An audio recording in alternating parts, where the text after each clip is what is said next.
শ্রাবণ মাসে যদি স্বপ্নেতে সাপ দেখেন তাহলে বুঝে নেবেন যে আপনার ভাগ্যের চাকা খুলতে চলেছে। আর এই শ্রাবণ মাসে স্বপ্নে যদি সাপ দেখে থাকেন তাহলে বুঝবেন স্বয়ং মহাদেবের আশীর্বাদ আপনার উপর রয়েছে। নমস্কার বন্ধুরা, আজ চলে এসেছি আরও একটি নতুন ভিডিও নিয়ে। আশা করছি ভগবানের আশীর্বাদে সকলে ভালো আছেন, সুস্থ আছেন। তো বন্ধুরা, চলছে কিন্তু শ্রাবণ মাস, দেবাদিদেব মহাদেবের জন্ম মাস এটি। আর আমরা সকলেই জানি যে ভোলেনাথের গলাতেই কিন্তু সাপ থাকে। এই জন্য এই শ্রাবণ মাসে যদি সাপের স্বপ্ন দেখেন বা বাড়িতে যদি সাপ আসে তাহলে কোন কোন ঘটনাগুলি ঘটবে বা সাপ বাড়িতে আসা বা স্বপ্নেতে দেখা এটি শুভ না অশুভ, আসুন জেনে নেওয়া যাক। এই জন্য বলি বন্ধুরা, ভিডিওটি সম্পূর্ণ দেখুন, একদমই স্কিপ না করে। আর আমার চ্যানেলে নতুন হলে অবশ্যই চ্যানেলটিকে সাবস্ক্রাইব করে পাশে থাকবেন পরের ভিডিও পাওয়ার জন্য। তো সর্বপ্রথম বলি বন্ধুরা, চলছে কিন্তু শ্রাবণ মাস, দেবাদিদেব মহাদেবের জন্ম মাস এটি। আর এই শ্রাবণ মাস চলাকালীন যদি বাড়িতে বা স্বপ্নেতে সাপ দেখতে পান তাহলে এটি শুভ না অশুভ, আসুন জেনে নেওয়া যাক। সর্বপ্রথম বলি বন্ধুরা, আমরা কিন্তু হিন্দু শাস্ত্রে হিন্দু ঘরের লোকেরা সারা বছর অপেক্ষা করে থাকি এই মাসটির জন্য, অর্থাৎ শ্রাবণ মাসটির জন্য। তার কারণ হলো দেবাদিদেব মহাদেবের জন্ম মাস এটি। হিন্দু শাস্ত্রে হিন্দু ঘরে সবার কাছে অত্যন্ত প্রিয় হলো এই মাসটি। আমরা প্রত্যেকেই তারকেশ্বরে গিয়ে থাকি বাবার মাথায় জল ঢালার জন্য, এবং আমাদের বাড়ির আশেপাশেও যদি কোনো শিব মন্দির থেকে থাকে, যারা তারকেশ্বর যেতে পারে না বা যায় না তারাও কিন্তু বাড়ির আশেপাশে বা বাড়িতে যদি শিবলিঙ্গ থাকে অবশ্যই করে এই মাসটি, শ্রাবণ মাসটি চলাকালীন বাবার মাথায় কিন্তু প্রত্যেকেই জল ঢেলে থাকেন। এই জন্য হিন্দু শাস্ত্রে কিন্তু এই মাসটি আমাদের কাছে অত্যন্ত শুভ একটি মাস বা প্রিয় একটি মাস। এই জন্য এই মাসে বাবার জন্ম মাসে আমরা প্রত্যেকেই কিন্তু বাবার মাথায় জল ঢেলে থাকি। এই জন্য এই শ্রাবণ মাসে বাড়িতে যদি সাপ দেখেন বা স্বপ্নেতে দেখেন তাহলে কি সেটি শুভ না অশুভ? আমরা প্রত্যেকেই জানি যে মহাদেবের গলাতেই সাপ থেকে থাকে। এই জন্য বাড়িতে যদি শ্রাবণ মাস চলাকালীন সাপ আসে বা স্বপ্নেতে যদি সাপ আসে তাহলে কি এটি শুভ? অবশ্যই করে কিন্তু জানাবো। এই জন্য ভিডিওটি অবশ্যই করে সম্পূর্ণ দেখুন। স্কিপ করে করে যদি দেখেন তাহলে কিন্তু অনেক কিছুই মিস করতে পারেন। একদমই ঠিকই শুনেছেন। এই জন্য অবশ্যই করে আপনারা ভিডিওটি সম্পূর্ণ দেখুন। তো এবার বলি বন্ধুরা, শ্রাবণ মাস দেবাদিদেবের জন্ম মাস, আর 17ই শ্রাবণ হলো বাবার জন্মদিন। এই দিনে আমরা প্রত্যেকেই কিন্তু বাবার মাথায় জল ঢালি।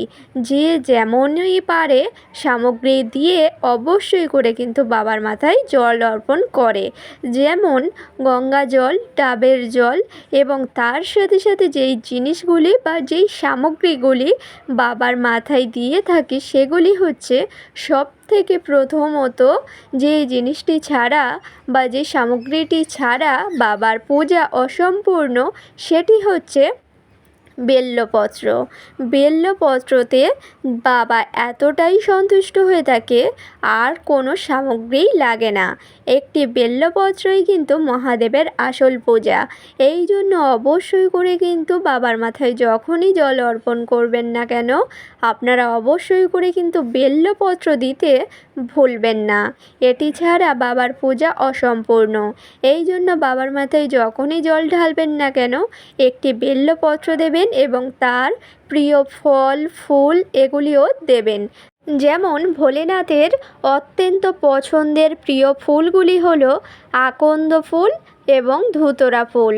অবশ্যই করে বাবার মাথায় যখনই জল ঢালবেন বাবার অত্যন্ত পছন্দের প্রিয় ফুলগুলি অবশ্যই অর্পণ করবেন, ধুতরা ফুল ও আকন্দ ফুল। এবং প্রিয় ফল হচ্ছে বেল এবং ধুতরা ফল এগুলিও অর্পণ করবেন। তো বন্ধুরা, আশা করছি বোঝাতে পারলাম। বাবার মাথায় যখনই জল ঢালবেন না কেন, আপনারা অবশ্যই করে একটি বেলপত্র, প্রিয় ফুল হচ্ছে আকন্দ ফুল, ধুতরা ফুল এবং প্রিয় ফল হচ্ছে বেল এবং ধুতরা ফল, এগুলি অবশ্যই বাবার মাথায় অর্পণ করবেন। তারপরেই কিন্তু গঙ্গা জল বা ডাবের জল দিয়েও বাবার মাথায় জল ঢালতে পারেন।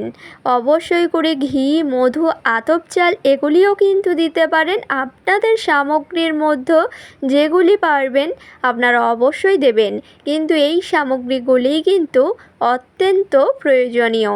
এগুলি ছাড়া বাবার পূজা অসম্পূর্ণ।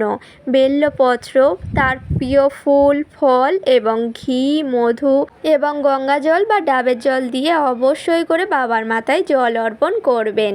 এই শ্রাবণ মাসের যে কোনো দিনে বা শ্রাবণ মাসের 17ই শ্রাবণ বাবার জন্মদিনে অবশ্যই করে কিন্তু 17ই শ্রাবণ বাবার মাথায় জল ঢালবেন এবং আপনারা চাইলে একটি বেলপত্র, তার পছন্দের প্রিয় ফুল, ফল এবং ঘি, মধু, আতপ চাল এবং তার সাথে সাথে গঙ্গা জল ও ডাবের জল দিয়ে বাবার মাথায় অবশ্যই করে জল ঢালবেন এবং আপনাদের সকল মনস্কামনাই জানাবেন।